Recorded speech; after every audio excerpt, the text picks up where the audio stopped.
Bonjour à toutes et à tous, je suis Dr Mohsen, spécialiste de l'agilité et de l'impact du stress sur notre comportement. Aujourd'hui, je vais vous partager comment notre pédagogie unique peut faire de vous un Product Owner certifié niveau avancé, sans stress et sans perdre du temps. Depuis 2018, nous avons aidé plus de 5000 personnes à atteindre leurs objectifs.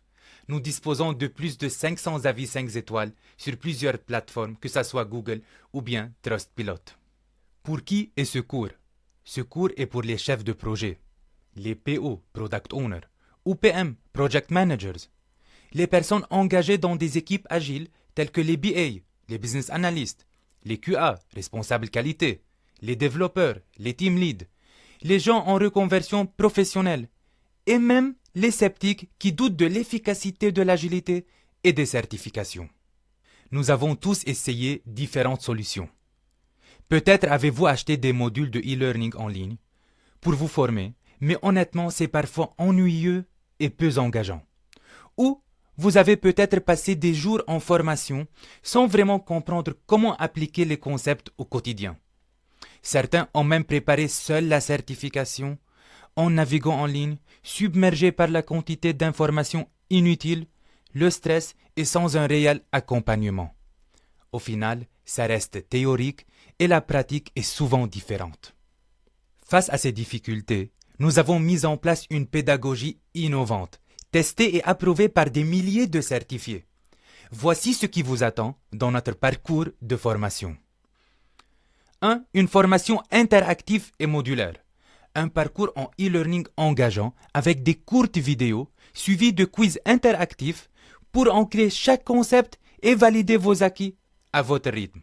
Plus une formation personnalisée en petits groupes. 2 jours de formation en petits groupes axés sur les compétences humaines et l'application pratique de l'agilité. Vous serez accompagné par un coach spécialisé avec des exercices concrets et adaptés à vos défis réels. Plus un suivi post-formation, un accompagnement continu après la formation pour vous soutenir dans le déploiement des nouvelles pratiques et assurer la mise en place de votre plan d'action qui est bien personnalisé. Vous aurez des indicateurs spécifiques pour mesurer votre progression et des conseils pour gérer les résistances au changement. Imaginez Pierre, un product owner avec quelques années d'expérience, qui a appris principalement sur le tas. Pour se perfectionner, il a suivi plusieurs articles, podcasts et vidéos en ligne. Cependant, quand il a voulu franchir un cap pour prendre des responsabilités stratégiques, il s'est rendu compte que sa formation autodidacte lui laissait des zones d'ombre. Il avait des lacunes pour gérer des situations complexes, comme la communication avec les parties prenantes, l'alignement stratégique des projets et surtout maximiser la valeur de son produit. Ce type de savoir ne se trouve pas facilement dans les contenus gratuits ou dispersés en ligne et ne s'apprend pas sur le tas. C'est là qu'une certification avancée, combinée avec un accompagnement structuré, a permis à Pierre d'acquérir des outils et des méthodes concrètes pour anticiper et résoudre des situations difficiles. Il a pu suivre notre e-learning à son rythme, tout en ayant accès à des études de cas qui lui ont donné une vision plus stratégique et complète de son rôle. Et bien évidemment assurer 100% de réussite à la certification. Je vais vous donner la main pour un module sur la valeur d'un produit. Et puis on revient ensemble pour traiter quelques questions du quiz qui viennent avec. Partie 1. C'est quoi le jeu de société préféré des Français? Selon un sondage réalisé en ligne par l'Institut d'études Opinionway, le jeu de société préféré des Français est le Monopoly. Ce qui est intéressant, c'est que les gens évitent d'acheter la première case du jeu, le boulevard de Belleville. Pourtant, c'est la rue la moins chère, alors que la rue la plus convoitée par les joueurs, c'est la rue de la Paix. Pourtant, elle est la plus chère. Pourquoi tout le monde s'arrache donc pour acheter la rue de la Paix? Le mot magique, c'est la valeur. Le but de cet échange est de décortiquer la valeur dans tous ses états. Alors, pour vous, qu'est-ce qu'une valeur? Prenez quelques secondes pour y réfléchir. Est-ce que c'est quelque chose de tangible? Est-ce qu'avoir une discussion avec un collègue est quelque chose de valeur? Assister à des conférences? Nous le verrons ensemble par la suite afin de mieux comprendre ce concept. Mais avant, je vous invite à répondre à la question suivante. Comment mesurez-vous la valeur? Prenez quelques secondes pour y réfléchir.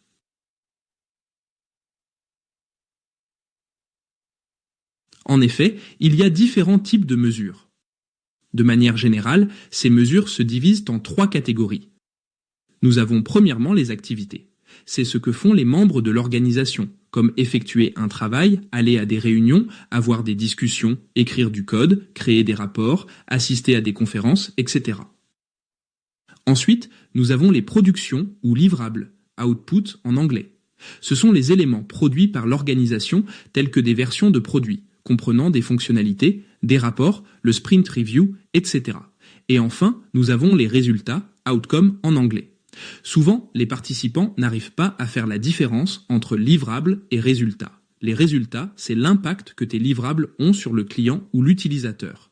Des exemples incluent la possibilité de voyager vers une destination plus rapidement qu'avant ou la possibilité de gagner ou d'économiser plus d'argent qu'avant.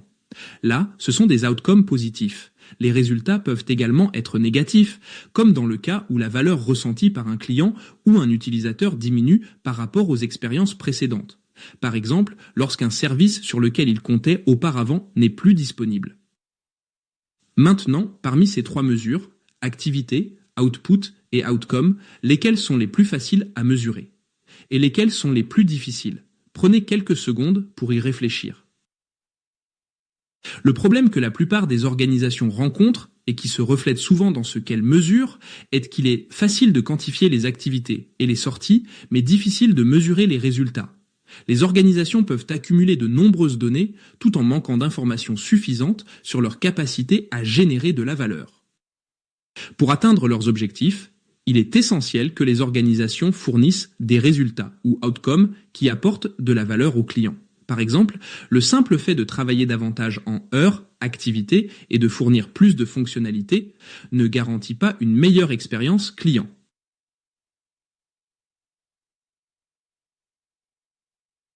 C'est la fin de cette partie. Cliquez pour accéder au quiz.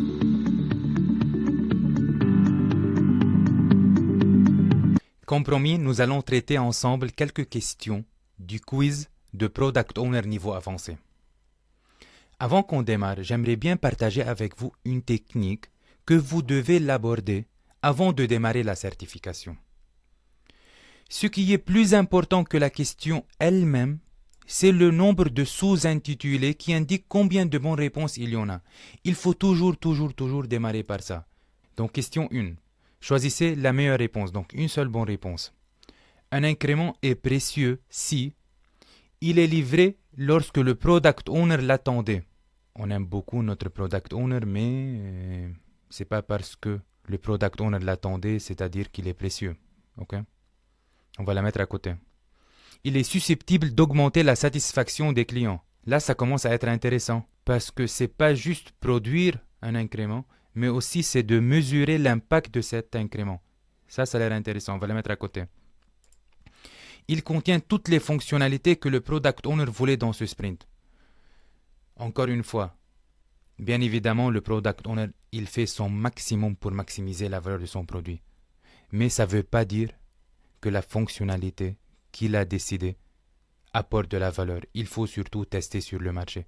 Et pendant les 2 jours de formation qu'on va passer ensemble, on va rentrer dans le détail du détail, comment on maximise, comment on mesure, comment on met en place des indicateurs de suivi.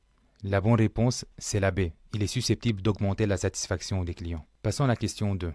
Choisissez la meilleure option. Aussi une seule bonne réponse.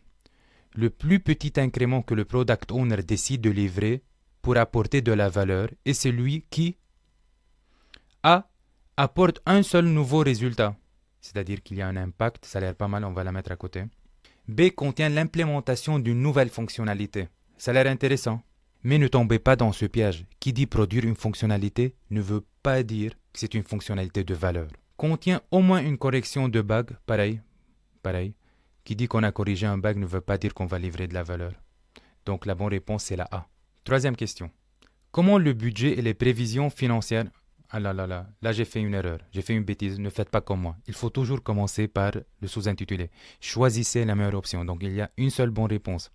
Comment le budget et les prévisions financières devraient-ils être réalisés dans Scrum? A. Il n'est pas nécessaire de prévoir un budget car les seuls coûts à financer sont les coûts opérationnels des équipes Scrum. J'ai déjà entendu des gens qui disent oui, vous en agilité, vous s'occupez pas du budgeting, le budget c'est un peu flou, c'est pas réel, comment vous faites? Une équipe Scrum, une équipe agile s'occupe bien évidemment du budgeting. Et un des rôles principaux du product owner, c'est aussi de bien prévoir son budget.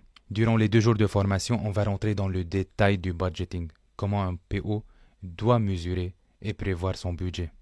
Donc la A, c'est à éliminer. B. Inspecter fréquemment les résultats des incréments livrés à chaque sprint pour comprendre la valeur produite par rapport à l'investissement réalisé. Ça, c'est super intéressant parce qu'à la fin de chaque sprint, on va voir le résultat réalisé, pas uniquement la production de l'incrément. Il faut vraiment mesurer l'impact de cet incrément et ça, c'est très important et le comparer vis-à-vis de l'investissement réalisé. Et c'est comme ça qu'on va bien maîtriser notre budget et nos prévisions financières. On va la choisir. Le département financier doit recevoir un coût fixe par sprint et par équipe. Non, c'est une mauvaise réponse. 4e question. Choisissez la meilleure option. Donc, une seule bonne réponse. Vous interagissez quotidiennement avec plusieurs parties prenantes. Bien évidemment, c'est votre rôle en tant que PO. Vous avez validé que toutes les fonctionnalités proposées par les parties prenantes, sont valides et apportent de la valeur au produit. Mais vous n'avez pas le temps de toutes les inclure dans la prochaine version. Comment devriez-vous procéder? La réponse A. Travailler pour satisfaire les besoins des 2 parties prenantes les plus influentes, puis livrer. Le rôle du product owner, c'est de satisfaire les utilisateurs, c'est de maximiser la valeur du produit et non pas satisfaire les parties prenantes les plus influentes. Okay? Ça, c'est très important et c'est super dur à l'appliquer dans la vraie vie. Donc, durant les 2 jours de formation, on va voir comment le PO va maximiser la valeur, comment il va apprendre à dessiner des limites vis-à-vis les différentes parties prenantes. Il va apprendre à dire non. Il va apprendre à gérer le stress des différentes parties prenantes. Ça, c'est super important. La réponse B, planifier de reporter la sortie jusqu'à ce que toutes les fonctionnalités soient implémentées. Là, on n'est plus dans l'agilité. Donc, c'est vraiment une mauvaise réponse, la B. La réponse C, décider de livrer dès qu'un résultat satisfaisant est atteint, même si toutes les fonctionnalités n'ont pas encore été implémentées. C'est exactement ça, l'agilité. C'est de livrer un résultat satisfaisant. Donc, la meilleure réponse ici, c'est la C.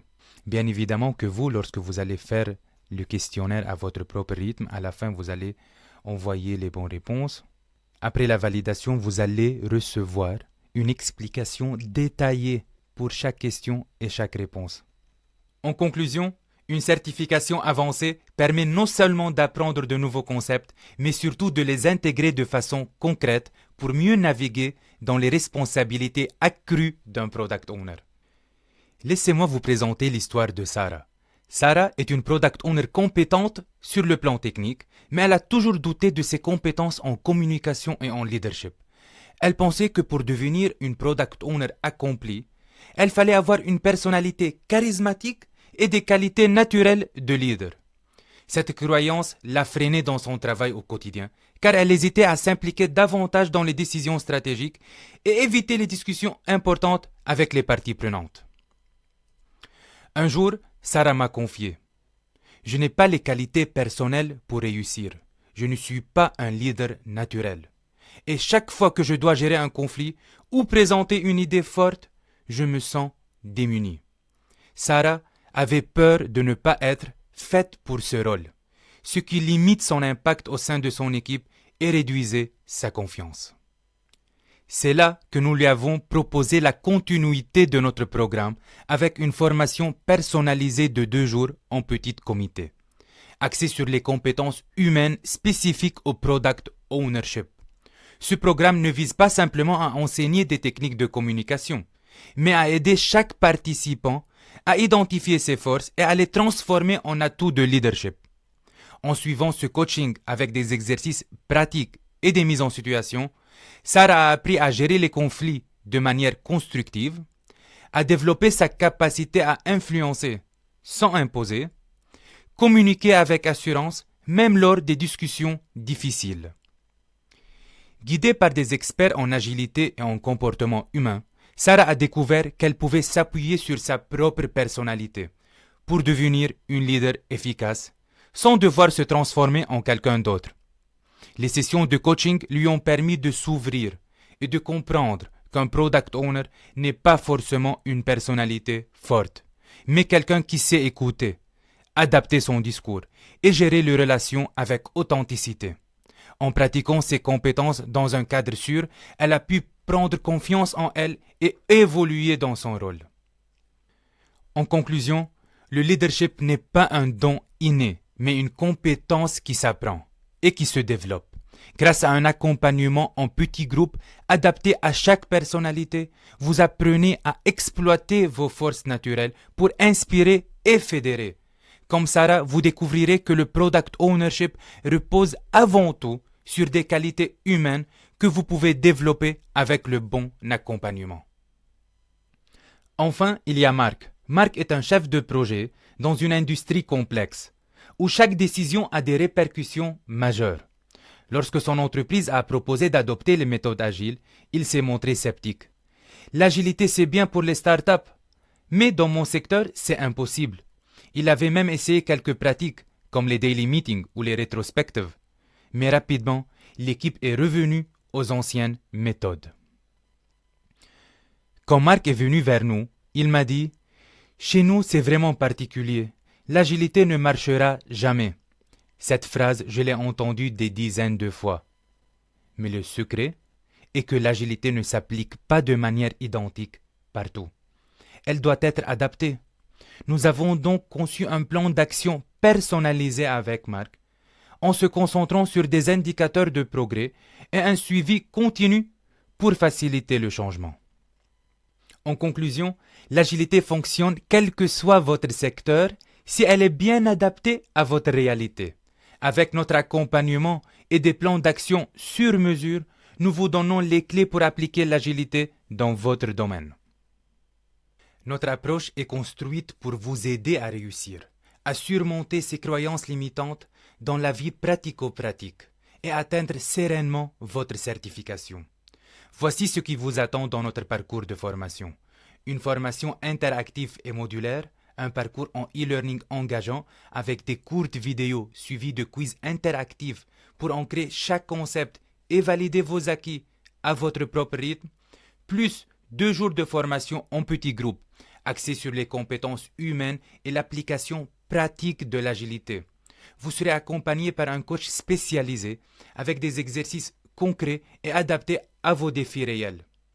Plus un suivi post-formation, un accompagnement continu après la formation pour vous soutenir dans le déploiement des nouvelles pratiques et assurer la mise en place de votre plan d'action qui est bien personnalisé. Vous aurez des indicateurs spécifiques pour mesurer votre progression et des conseils pour gérer les résistances au changement. Je vous invite à réserver un appel téléphonique avec moi pour que je réponde à toutes vos questions. Ensemble, faisons de votre certification un succès.